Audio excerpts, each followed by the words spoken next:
Baik, Assalamualaikum warahmatullahi wabarakatuh. Selamat pagi, selamat siang, selamat sore, selamat malam, selamat petang kepada teman-teman semuanya, YouTubers, viewers pada kali ini. Ya, di sini kami akan membahas tentang komunitas atlet kandidat orang tanpa gejala. Kami dari Ilmu Kesehatan Olahraga Universitas Erlangga. Ya, sedikit kita akan membaca atau melihat data terupdate bagaimana sih perkembangan corona saat ini. Pasti teman-teman semuanya sudah tidak asing dengan apa itu corona. Ya, kita lihat bagaimana sih kasus positif atau kasus terkonfirmasi yang ada di dunia, yaitu sebanyak 4.731.458. Lalu bagaimana dengan Asia? 148.761. Dan yang terdampak ada 215 negara. Lalu bagaimana dengan Indonesia? Ya, pemerintah sudah melakukan tes, yaitu dengan sejumlah 154.139 dengan negatif yaitu 134.950. Lalu bagaimana dengan kasus positifnya? Kasus positif yaitu sebanyak 19.189.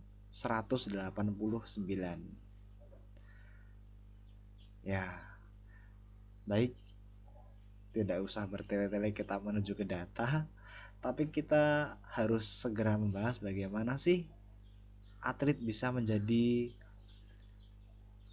orang tanpa gejala. Nah, mungkin bisa menjadi pertanyaan ya. Mungkin teman-teman juga penasaran. Bagaimana sih seorang atlet bisa menjadi OTG padahal atlet itu kuat? Atlet itu badannya berotot. Atlet itu memiliki sistem imun yang tinggi. Atlet itu biasanya orangnya sehat-sehat, bugar-bugar, dan pasti jarang terkena penyakit. Mari kita lihat. Baik, kita pahami dulu bagaimana sih gejala-gejalanya. Secara umum, gejala-gejala yang terjadi pada orang yang terkena corona diantaranya adalah sebagai berikut. Yang pertama, demam di atas 38 derajat Celcius, mengalami flu dan batuk, nyeri di tenggorokan, dan juga mengalami kesulitan bernafas. Biasanya terjadi sesak nafas. Nah, sudah sampai ke gejala, izinkan kami memperkenalkan diri. Yang pertama, pembimbing kami ada Dr. Bambang Purwanto, dokter magister kesehatan, beliau sebagai ketua departemen faal juga.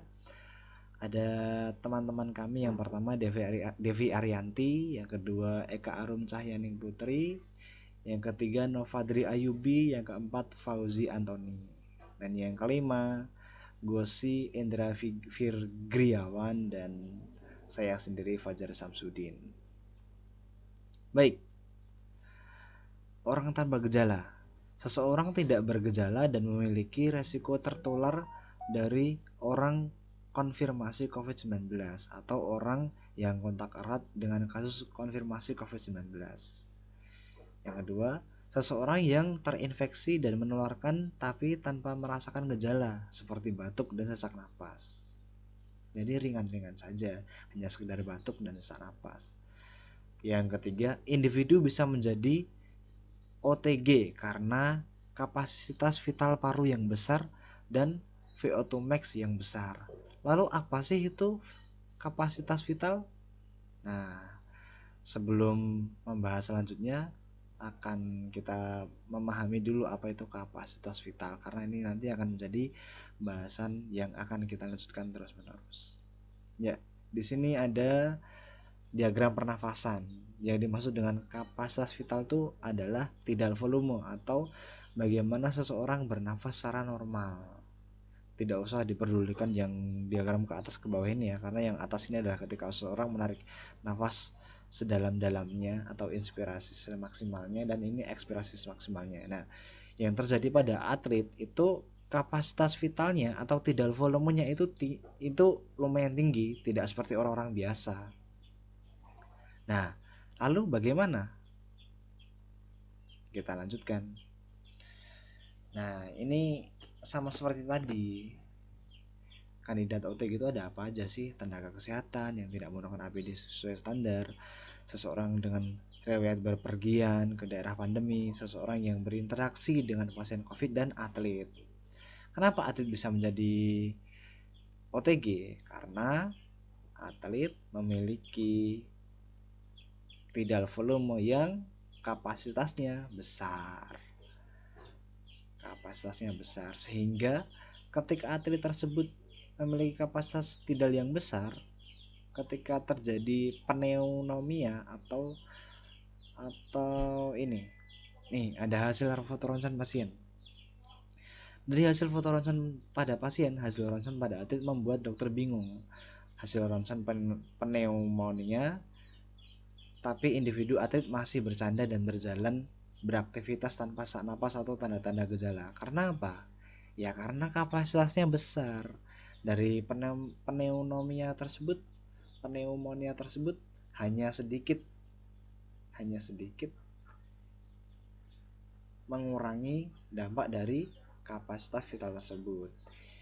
Nah, makanya sekarang event-event olahraga semuanya diberhentikan. Semuanya, mulai dari Liga Champion, UEFA League, semua cabang olahraga, tidak hanya sepak bola. Bahkan di Indonesia pun kegiatan PON, ajang paling bergengsi di Indonesia pun juga diundur. Yang kemarin rencananya Oktober bisa berkemungkinan diundur sampai ke tahun 2021. Nah, kapan sih seorang atlet yang OTG mengalami sesak napas? Nah, seseorang atlet yang OTG baru terlihat sesak napas ketika dia melakukan aktivitas latihan sesuai porsinya. Jadi kalau dalam aktivitas seperti biasa, duduk, ngobrol dengan teman itu masih belum kelihatan, tapi ketika sudah melakukan latihan seperti biasanya dia bakal kelihatan. Lalu individu terlatih seperti atlet sangat mungkin menjadi OTG karena kapasitas vital yang besar. Nah, seperti yang tadi saya jelaskan. Sehingga kalau kapasitas vitalnya besar, maka jika terkena gejala dari pneumonia pun juga nggak begitu berpengaruh terhadapnya, kecuali melakukan latihan yang sesuai dengan porsinya.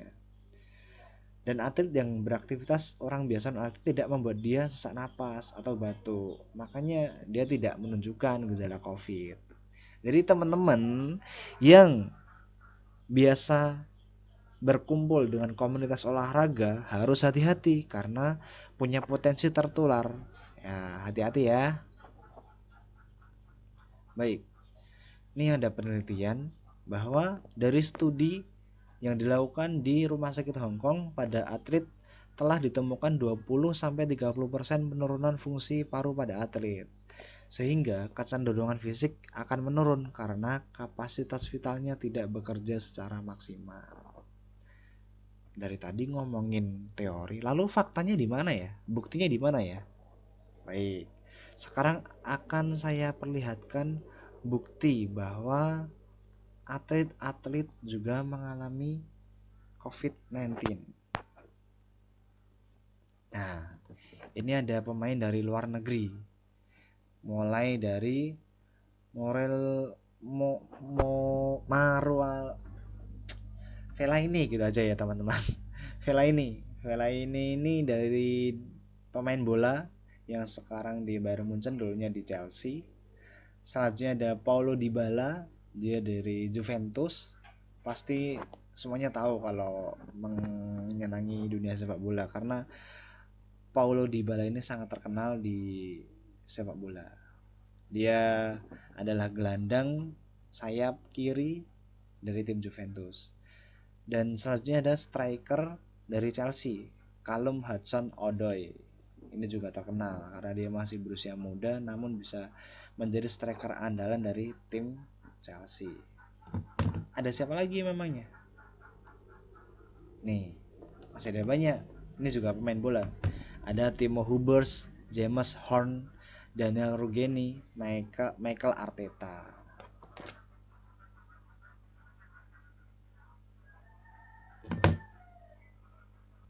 Ya, Timo Hubbers itu siapa sih? Timo Hubbers dan James Horn adalah pesepak bola asal Jerman yang bermain di Hannover 96. Lalu Tim Huberts merupakan pesepak bola Eropa pertama yang terdiagnosa positif COVID-19. Lalu ada Daniel Rugani. Dia adalah pemain dari Juventus, berkewarganegaraan Italia, dan memang dia juga terkena COVID-19. Lalu ada Michael Arteta. Dia adalah pelatih dari Arsenal. Ya, lalu ada juga pemain basket. Pemain basket ada siapa aja yang terkena? Ayo. Nih, pemain basket yang terkena COVID-19 ada 2. Rudy Gobert. Rudy Gobert itu siapa? Dia adalah pemain basket profesional Prancis untuk Utah Jazz dan National Basketball Association atau NBA. Lalu ada Donovan Mitchell. Dia adalah pemain bola basket profesional Amerika juga untuk Utah Jazz dan National Basketball Association.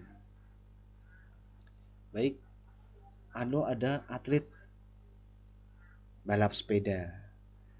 Ada atlet balap sepeda. Yang pertama, nih, Fernando Gaviria. Dia berkelahiran 19 Agustus 1994, pembalap sepeda jalan dan lintasan profesional Kolombia yang saat ini mengendarai UAE World Team dan UAE Team Emirates. Lalu ada Dmitry Starkov. Dia juga pengendara sepeda balap profesional Rusia yang saat ini mengendarai UCI Pro Team Gazprom Rusvelo. Dan yang ketiga ada Maximiliano Ricci dari tim UAE Team Emirates. Adalah pengendara sepeda balap profesional dari Argentina. Saat ini mengendarai untuk Uni Emirat Arab Team.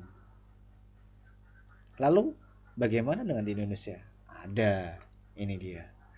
Yang di Indonesia tuh ada Wender Luis. Dia adalah pemain Persib Bandung. Terus ada juga asisten pelatih timnas Indonesia, Gong Oh Kyun.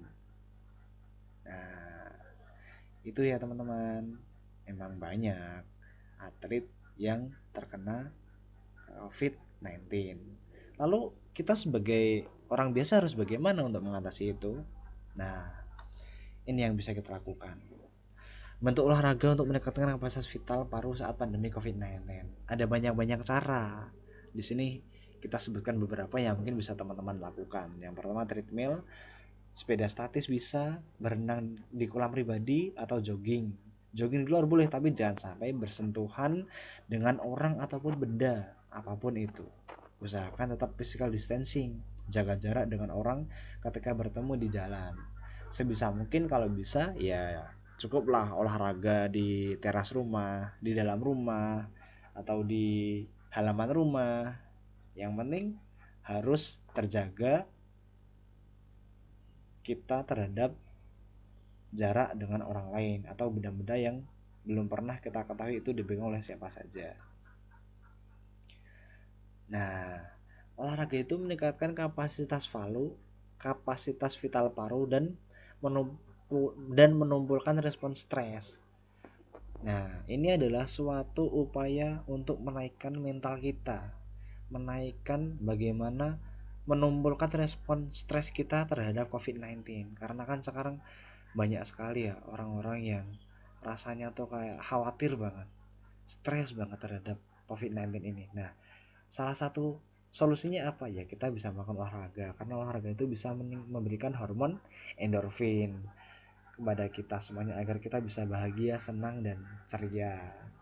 Kalau kita senang pembawaannya, pasti imun kita akan naik secara otomatis. Tapi kalau kita selalu sedih melihat kabar tanpa udah usaha untuk kita memperbaiki imun kita, mood kita itu juga menjadi buruk untuk kita. Cukup sekian penjelasan dari kami semuanya. Bila ada salah kata, kami mohon maaf. Billahi taufik wal hidayah. Semoga bermanfaat untuk teman-teman viewers semuanya.